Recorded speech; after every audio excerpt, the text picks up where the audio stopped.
The forest wasn't supposed to be this vast. I had walked these trails as a child, played beneath the old oaks and beeches, ran through the ferns without a second thought. But now, as an adult, something had changed.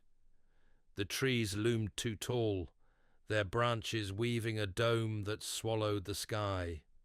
The air smelled wrong, damp but not from rain, from breath. Then I heard it, the sound of hooves, not galloping, not running, just circling. I turned, expecting a deer. Instead, I saw him. The Leshy, the forest guardian, a towering figure, covered in moss and bark, his beard a tangle of roots, his eyes glowing like foxfire.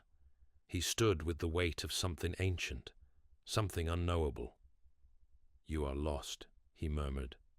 I wanted to deny it, but my mouth was dry. "You have two choices," he continued, "a game or a wager." The ground pulsed beneath me like something alive. "What happens if I refuse?" I asked.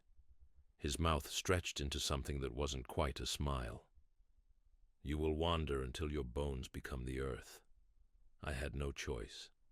"A game," I whispered. He nodded and reached into the hollow of a tree, pulling out two objects, a wooden die, its sides carved with strange symbols, and a bone, a human finger, yellowed with age. "One roll," he said. "If you win, you leave. If I win, you stay." The die was placed in my palm. It was warm, pulsing. I rolled. The forest stilled. The die landed on a mark I didn't recognize, a shape that twisted even as I stared at it. Leshy bent down, his massive hands curling around the die. His grin widened, teeth like broken branches. "You lose." I felt the change instantly. The bark of the trees breathed. The ground beneath me softened, not like dirt, but like something rotten, something digesting. My fingers twisted, lengthening, thickening. My skin split, dark sap seeping from the wounds. I reached for my face, but my hands were no longer hands, they were branches. I tried to scream, but my throat filled with leaves. Leshy stepped back, watching, waiting. "You were lost," he murmured. "Now you are home." The last thing I saw before my vision faded was my own shadow stretching, twisting, growing into the shape of a tree. And somewhere, beneath the bark, I am still screaming.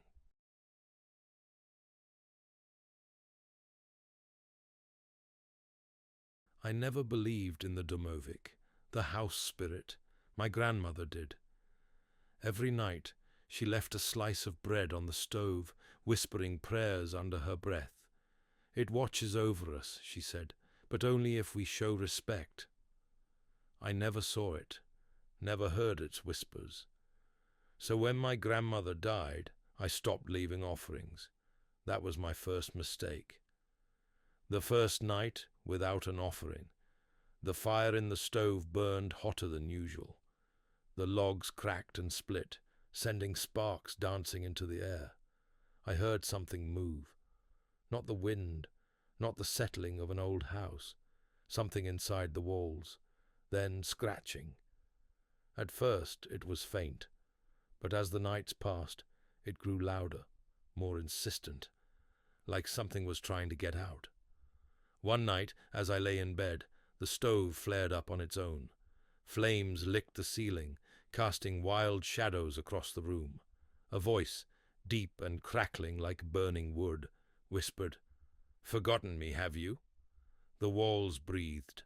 The furniture shifted. The floorboards groaned like ribs under pressure. And then I saw it, crouched inside the stove. It wasn't small nor kind. Its body was hunched, its limbs too long, its mouth stretching across its entire face, filled with blackened teeth.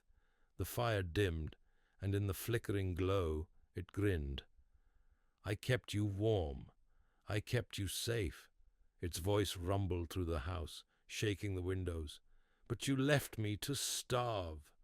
The shadows stretched toward me, curling around my ankles, the air filled with the scent of scorched flesh. I ran to the kitchen, grabbed the first thing I could find, a loaf of bread. Hands shaking, I threw it onto the stove. The shadows recoiled. The creature's grin faded. The fire softened, settling into warm embers. And just before it vanished into the dark corners of my home, the domovik whispered, "Forget me again, and I'll feed on you instead." The next night, I left an offering, and I never forgot again.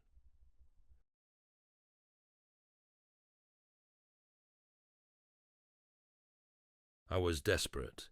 The harvest had failed, the animals were dying, and winter was closing in fast.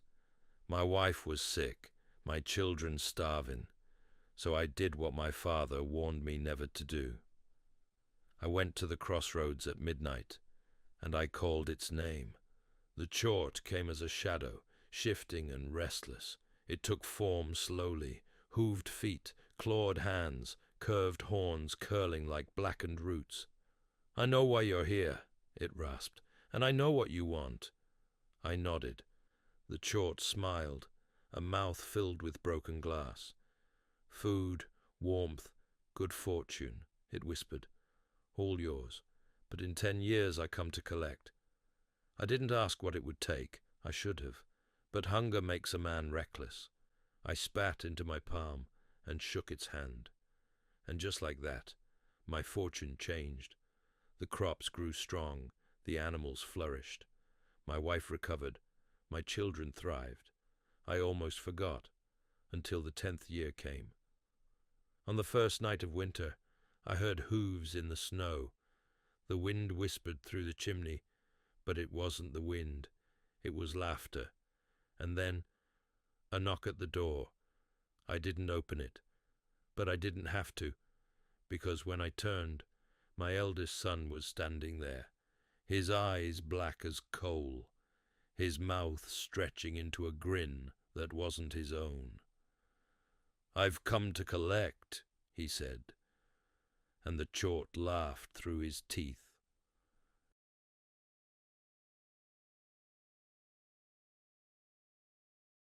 We were told never to drink from the old well. But when my cousin dared me, I was 13, and I didn't believe in fairy tales. So I did. The water was cold, metallic, leaving an aftertaste like rust. I wiped my mouth and smirked at my cousin. See? Nothing happened. I was wrong. That night I woke up to the sound of dripping, not from the ceiling, not from the pipes, from the corner of my room. I turned, expecting to see my mother, my sister, anyone. Instead I saw her, a woman, her skin pale and swollen, her dress dripping with dark water. Her eyes were open, but they weren't looking at me. They were hollow. She lifted one hand, fingers like wrinkled claws. "You drank." Her voice gurgled, choked, like something drowning. I couldn't move, couldn't scream. She took a step forward. Water pooled around her feet, seeping into the floorboards. The smell of rot and wet earth filled my lungs. Another step. Her mouth opened, water spilling down her chin. I tried to run, but my legs wouldn't move. She reached for me, fingers grazing my skin. Cold, bloated, unnatural. And then, my mother's voice called from down the hall. The woman jerked back, her body convulsing like a puppet with its strings cut. And then, she was gone. But the floor was still wet, and I still hear the dripping. No one drinks from the well anymore. But every night, I wake up thirsty, and I hear her whispering my name.